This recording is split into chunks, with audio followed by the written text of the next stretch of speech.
to southernroofingaugusta.com for all of your roofing needs.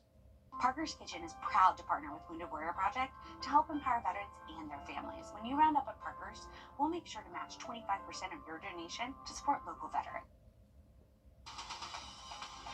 Live from Augusta, you're watching News 1226 this morning. We have a first alert in effect for today because of those storms you see there rolling across the CSRA today. Your Tim Strong is going to be breaking down what we can expect. And with that weather comes delays to the start of tournament week today. We're going to give you the latest updates before you head out the door this morning in just a few minutes. But first, good morning. Thank you for joining us. I'm Nick Proto. And I'm Ashley Campbell. 6 o'clock on your Monday, sending it straight to Tim with his first alert. A lot of patrons and even people just trying to get out and about are going to be impacted by this. Yeah, we're going to have, unfortunately, a lot of rain to deal with here the first part of today. And some of that you just saw on the radar is getting really close to the metro here, kind of moving off towards the east and northeast. A lot of rain still to fair outlook, though. There are plenty of sunny days ahead of us getting into the middle of the week. We'll talk more about that coming up in just a bit, guys. 6:02. All right, thanks, Tim. The moment we've all been waiting for is almost here, but we do have to wait just a little bit longer. If you're planning to hit the course today, you'll need to listen up here because there is a delay. Last night, the Augusta National Golf Club announcing it will not be planning to open patron gates on schedule today. That news comes after the heavy rain Tim just told you about. The club says no patrons should come up to the property until more details are released. That also includes the closure of patron parking lots. Augusta National Golf Club plans to release an update at 8 o'clock this morning. Now, let's send it over to Taylor Martin with an update for what you'll need to know if you are heading to the course when it opens. Yeah, thanks, Nick. Of course, we won't know until around 8 a.m. what that's going to look like. But even if you are headed out and about and you need more information on what traffic is going to look like out there, well, I got you. So the northbound off-ramp onto Washington Road here in this area here is going to close off at 7 a.m. And that traffic will go all the way down to exit 200 at Riverwatch Parkway. Now, that'll take you up Alexander Drive if you're headed toward the course when it does reopen, when we get an update on that, or if you're just headed toward the Washington Road area, maybe to work or something, all that traffic is going to go toward Riverwatch Parkway. If that's going to cause any delays for you this morning, or you head that way to work every morning, you may want to give yourself a little bit of extra time. But as far as what we're looking like right now, pretty green here on the map, a little bit of traffic here on Riverwatch Parkway and in Alexander Drive, Berkman's Road area, but not too much bad to look out here if you're headed out anytime soon, and we'll keep you updated throughout the morning on what that traffic looks like. Taylor. And as we count down to the first round of the 89th Masters, history on the line for so many golfers in this field. Defending champion Scottie Scheffler going for his third green jacket with a win. Scheffler would become the 9th player ever to win 3 or more green jackets.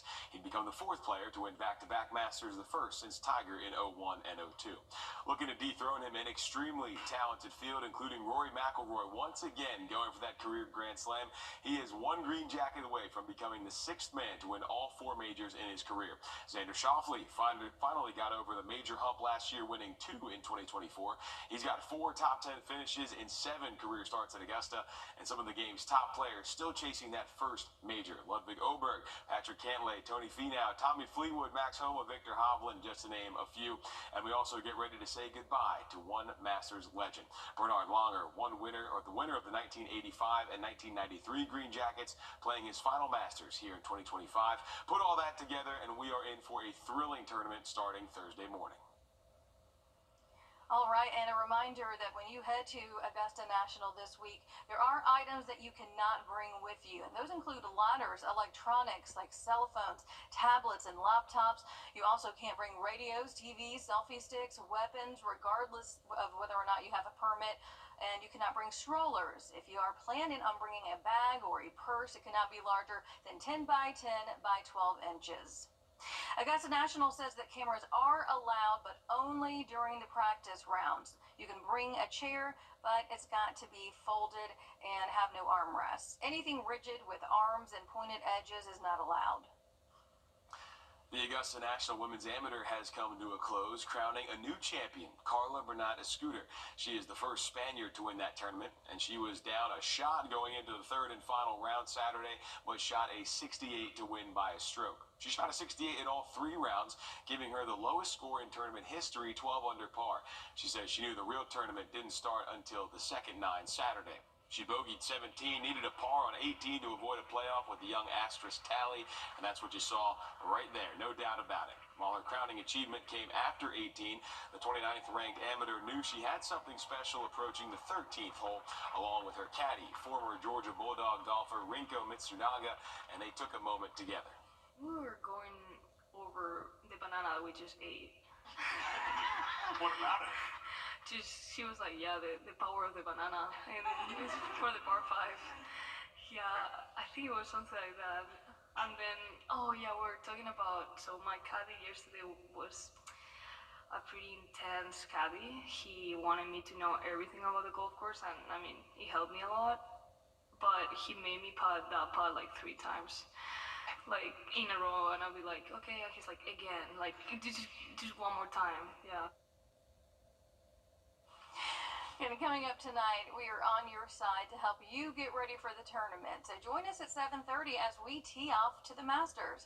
Your Alyssa Lyons and Joseph Doring will host the special. Again, that is tonight, 7:30 on channels 12 and 26. As tournament week begins, restaurants in the CSRA are ready to welcome the thousands of patrons coming to town. Local eateries are adding special cocktails to menus, making golf-themed menus, and even featuring live entertainment every night. We bring in a stage for the outside area, and we have a band outside and inside every night. Masters Week, we bring in extra bars, beer tubs, a lot of extra staff. Pretty much from 7 o'clock on, it's a pretty big party up here every night. He adds after Hurricane Helene forced him and other restaurants to shut down for quite some time, this week is going to be a much-needed revenue boost. Some other places that are adding more to their usual experiences include Manuel's Bread Cafe in North Augusta, as well as Craft and Vine. The Wrdw concert is almost here, and with it come lane closures. We're going to tell you about them. Tomorrow at 3 p.m., Antebellum Way and Evanstown Center Boulevard will be closed until midnight. The concert is tomorrow at the Lady A Pavilion. Tickets are still on sale, but you need to act fast if you want to get them before the price increases. Today's the last day that you can get those for $40. You have to buy them online. Tomorrow, tickets are going to go up to $50, and they're going to be available both online and at the gate. You can find ticket information on our website, wrdw.com. Just search Rock for Dough. 6:08 now. City leaders in Aiken want to... Doing that, southernindustries.com. You'll be glad you did. I'm Austin Jackson, and for me, keeping it local really matters. Like when you're hungry. It's tough to beat a great meal at your favorite local spot. Well, if you've been injured, keeping it local matters even more. You need a law firm with experience in our area's courtrooms and a track record you can trust. The CSRA has always been my home. People know my law firm for work in the community as well as for our life-changing results. That's local experience you can count on. If you've been injured, call Austin Jackson, the Augusta guy, 706-724-7224. An update for what you'll need to know if you do head out to the course. Yes, thank you, Nick. Of course, we'll get an update on that at 8 a.m. this morning, but you still might be headed out and about, or maybe just running some errands this morning, or you're headed to work. So that traffic pattern will impact you. This morning, in maybe about 30 minutes here around 7, the northbound off-ramp onto Washington Road will close. And so that traffic is going to migrate up to exit 200 near our station here off of Riverwatch Parkway. And that will impact you regardless of if you're headed to the course or not. Maybe you're headed to work, maybe you're headed downtown. All that traffic will go that way, and it will take you up Alexander Drive if you're headed back toward Washington Road, or you can just continue going straight if you're going downtown. Right now this morning, not too much traffic except for in the National Hills area and also near Berkman's Road area this morning. But other than that, all things looking green, and we'll keep you updated if there's anything you need to know for traffic.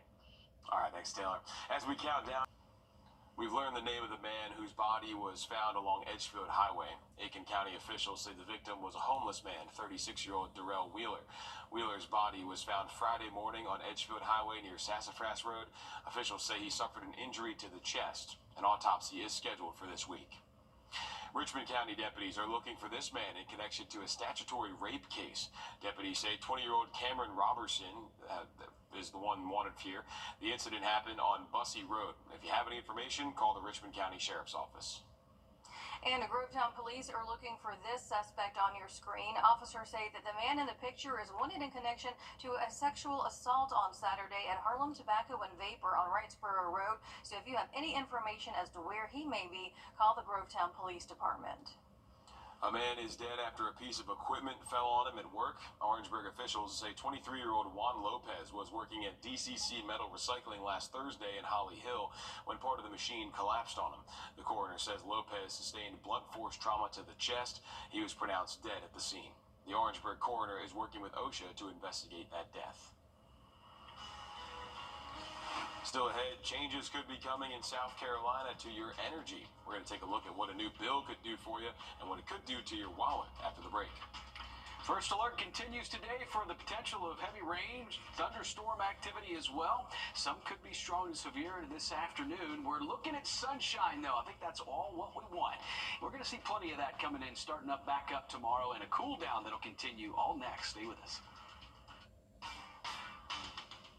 Just fans, it feels so good. You should relax. Leisurely.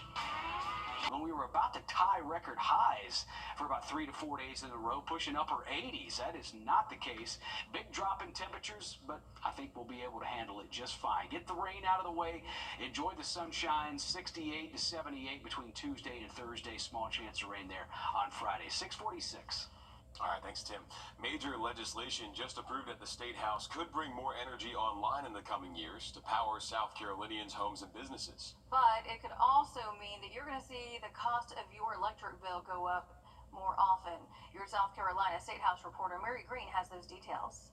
For the last few years, state lawmakers have been working on legislation they say is needed to ensure South Carolina can keep the lights on as it welcomes major growth. That effort is now closer than ever to reaching the governor's desk after senators overwhelmingly approved it this week. We gave every stakeholder, something in this, and I think it's a very good bill, and it's such a good framework for energy production in South Carolina. The expansive 80-plus page bill passed in the House of Representatives earlier this year, but senators made some changes to it this week. Among its many provisions, it streamlines the permitting and appeals processes for new power plants. But it also keeps in place some important procedural safeguards during the PSC approval process, so interveners, environmental groups, they can be heard in regard to rate-making cases or in regard to site location. It also gives lawmakers blessing to a partnership between state-owned Santee Cooper and privately owned Dominion Energy to build a natural gas plant at a former coal plant site in Colleton County. Senate Majority Leader Shane Massey was one of 3 senators who voted against the bill, which easily passed. He says that with Dominion and Santee Cooper customers still footing the bill for the multi-billion-dollar VC summer debacle nearly a decade ago, it's unfair for them to be on the hook for these new gas plant costs as well. I have a hard time accepting that, and I'm not going to support it. The legislation also makes it easier for utilities to raise rates more frequently, which power companies say will help them implement gradual increases over time instead of one large jump in costs every 4 or 5 years. I'm concerned that what's happening with this is that you're going to have a result of where there's going to be more increases than you would have had otherwise, and that you're essentially going to boil the frog, and people aren't going to realize that they're getting hit with more and more until 15 years later, you look back and like, what in the world happened? This bill next heads back to the House, where members can either agree with the Senate's changes and send the bill straight to the governor's desk, or opt to send the legislation to a negotiating committee to work out a compromise. Reporting from the State House, I'm Mary Green. One more provision of the bill would reduce the incentives the state can offer to high-powered data centers. Several have been announced plans to build in South Carolina in the last few years, and they're a major driver of South Carolina's need for more electricity. Taking you to break now, giving you a look at Grovetown at I-20.